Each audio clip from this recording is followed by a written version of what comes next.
صلى عليك الله يا خير الورى تعداد حبات الرمال وأكثرا صلى عليك الله ما غيث هما فوق السهول وبالجبال وبالقرى فوق السهول وبالجبال وبالقرى.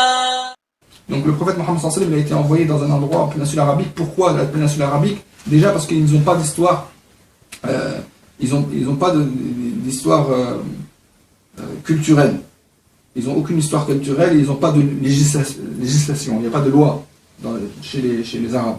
Donc comme il n'y a pas de loi, première chose, ça montre la grandeur des lois qui ont été rapportées par le prophète Mohammed sallallahu alayhi wa sallam, qui sont des révélations. Ça nous montre que le prophète Mohammed sallallahu alayhi wa sallam était véridique. Pourquoi? Parce que les lois qu'il nous a ramenées sont des lois très importantes dans l'économie, des lois sociales.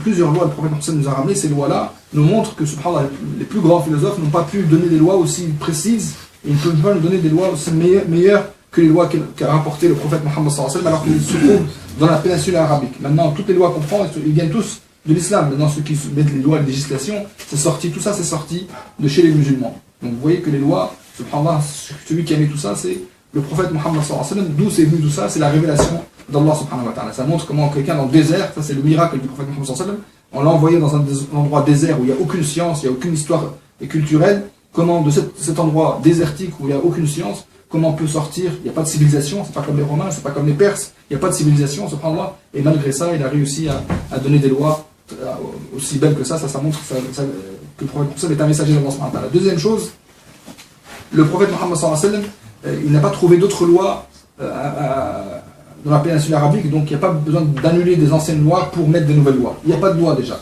Dans la péninsule arabique, il n'y a aucune loi, donc alhamdoulilah, il n'y a pas besoin d'annuler des lois. Il n'y avait que très très peu de lois. Parmi ces lois qu'ils avaient, c'est les lois de pouvoir s'approprier un enfant. Donc une personne peut dire ça c'est mon fils, et s'approprier à lui et le mettre à son nom, alors que normalement ça c'est interdit dans l'islam.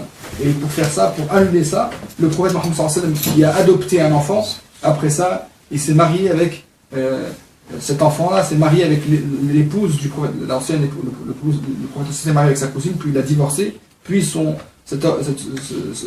garçon s'est marié avec une femme, puis il a divorcé, puis le prophète s'est marié avec la fille de cet homme-là, qui était considéré comme le fils du prophète. Tout ça pour annuler une seule loi.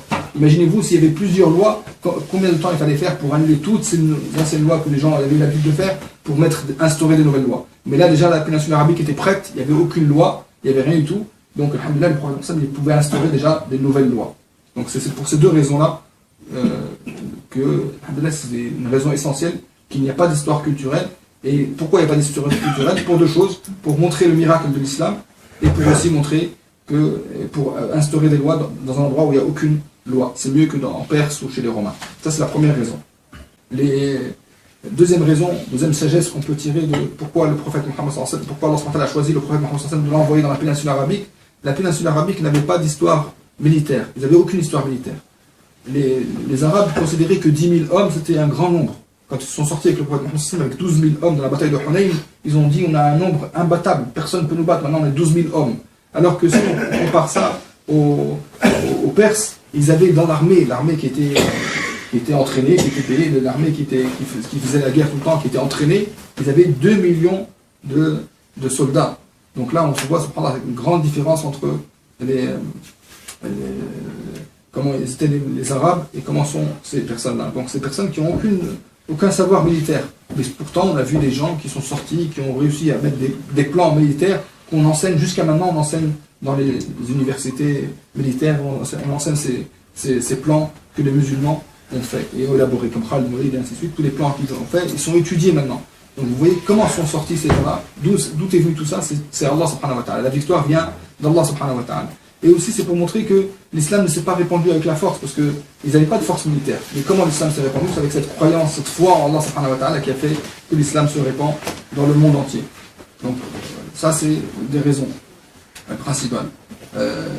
Donc voilà les raisons pour lesquelles Allah subhanahu wa ta'ala a choisi la péninsule arabique pour envoyer Mohammed sallallahu alayhi wa sallam. Parce que si le prophète Mohammed serait arrivé en Perse ou chez les Romains, ils auraient dit c'est l'armée romaine qui a fait que l'islam se propage. C'est parce que la force de l'armée romaine ou bien la force de l'armée perse. Mais c'est pas comme ça que ça s'est passé.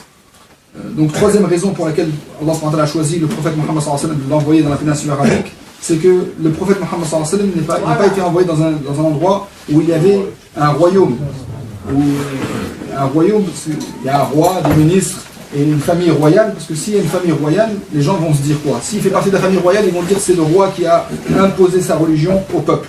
Et s'il fait partie du peuple, ils vont dire que cet homme-là a désobéi au roi, ou bien même le roi lui-même ne va pas laisser le peuple, ne va pas laisser le prophète Mohammed transmettre son message, parce que pour lui, ça n'arrange pas que le message, que le prophète Mohammed transmette son message. Donc Allah a choisi la péninsule arabique où il n'y a ni roi, ni ministre, ni rien du tout. Tout ce qu'il y a, c'est que c'est des tribus qui se combattent entre eux, et il y a des alliances entre les tribus. Donc le prophète Mohammed a profité de ces alliances entre les tribus.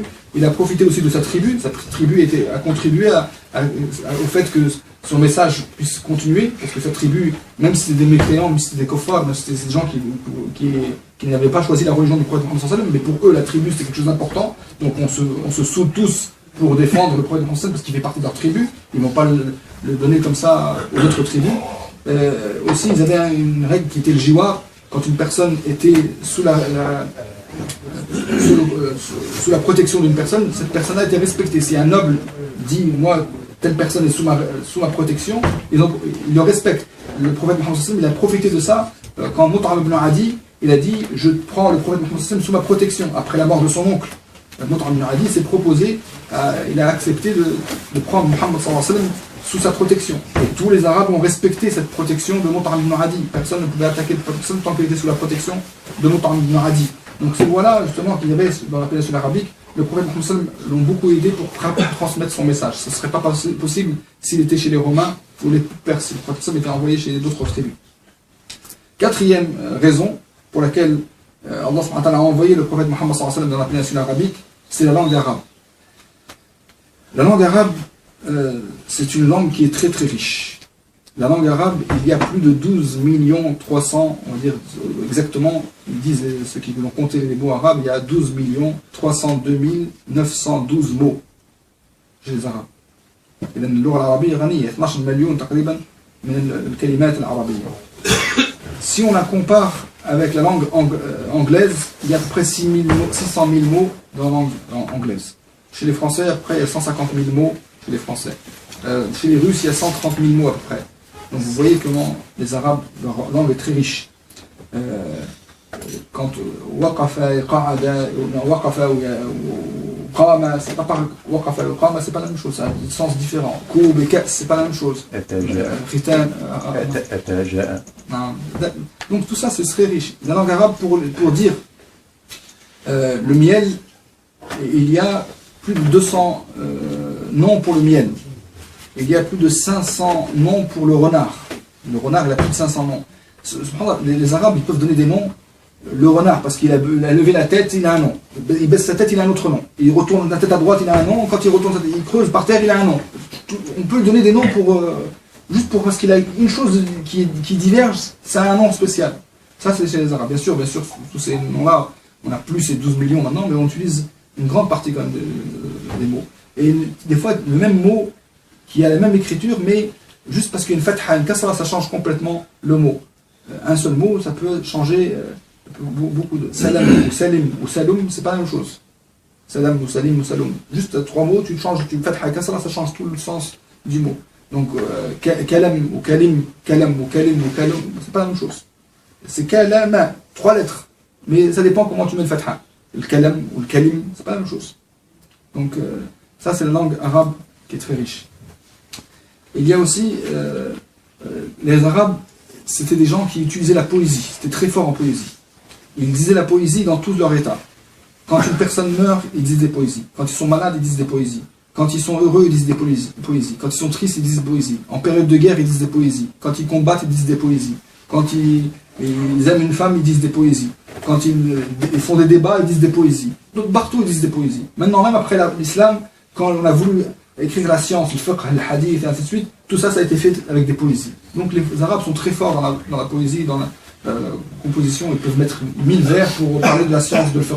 1000 vers pour parler de l'histoire du prophète Mohammed sallallahu alayhi wa sallam. Les vers comme ça, les gens ils écrivent des poésies entièrement dans des sciences. donc le Coran est descendu avec la langue des Arabes, qui est une langue très riche. Et la langue arabe, c'est une langue, normalement, les Arabes, Allah les a pris au défi pour citer une chose comme le Coran. Mais subhanallah, ils n'ont pas pu citer quelque chose comme le Coran, ils n'ont pas pu ramener des paroles comme les paroles d'Allah subhanahu wa ta'ala. Ils savaient que c'était impossible de ramener des paroles comme ça, parce que c'est des paroles qui ont le balagha, ou le fasaha, ou le jamal al-mabna, c'était dans les paroles d'Allah subhanahu wa ta'ala. Donc c'était impossible, ils ont compris dès le début, dès qu'ils ont entendu ces paroles, qu'ils n'avaient pas la capacité d'avoir des paroles comme les paroles d'Allah subhanahu wa ta'ala. Mais ce qu'on voit maintenant, c'est que les ennemis de l'islam vont éloigner la communauté de la langue arabe, parce qu'ils savent que cette communauté peut être grande et peut avoir beaucoup de place s'ils respectent la langue arabe. On voit par exemple que Atatürk, il a combattu la langue arabe. Il a changé la langue arabe, il a voulu les Turcs, ils écrivaient avec les lettres arabes. On leur a demandé après d'écrire avec des lettres latines, leur langue. Vous voyez comment on a commencé dans ces siècles derniers, éloigner les peuples musulmans de la langue arabe. Donc tous les peuples, les Africains, ainsi de suite, ils écrivent avec quoi maintenant? Ils n'écrivent plus avec les lettres arabes. Alors qu'avant, moi j'ai étudié chez des Africains, ils me disaient on écrivait avec les lettres arabes. Beaucoup d'Africains écrivaient avec les lettres arabes. Maintenant, ils écrivent avec les lettres latines. Leur langue, leur propre langue, ils l'écrivent avec les lettres latines, pas avec les lettres arabes.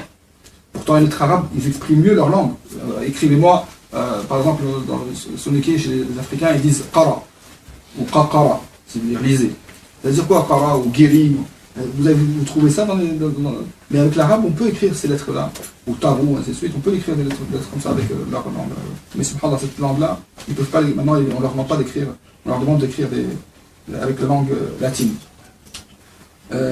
Aussi, en Égypte, par exemple, les Britanniques, en Égypte, je finis avec ça, Inch'Allah. En Égypte, comment ils ont combattu l'arabe en Égypte? Il y avait l'Azhar. Il y a l'Azhar qui fait sortir des gens de science, des gens viennent de tout le monde pour étudier l'arabe en Égypte. Comment ils ont réussi à éloigner les gens de l'arabe?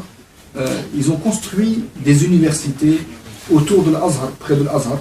Et ceux qui sortent de ces universités qui ne sont pas de l'Azhar trouvent un métier. Ça, c'est quand il y avait les colonies britanniques en Égypte.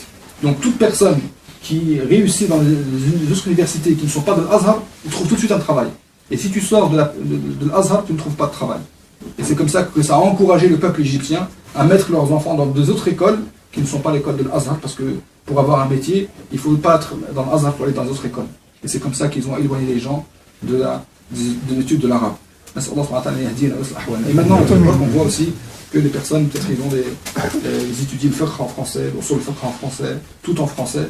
Donc les gens se sont éloignés petit à petit de l'arabe, les personnes étudient l'arabe. Alors qu'avant, celui qui rentre dans l'islam, tout de suite il apprend l'arabe et il essaie de se perfectionner dans l'arabe.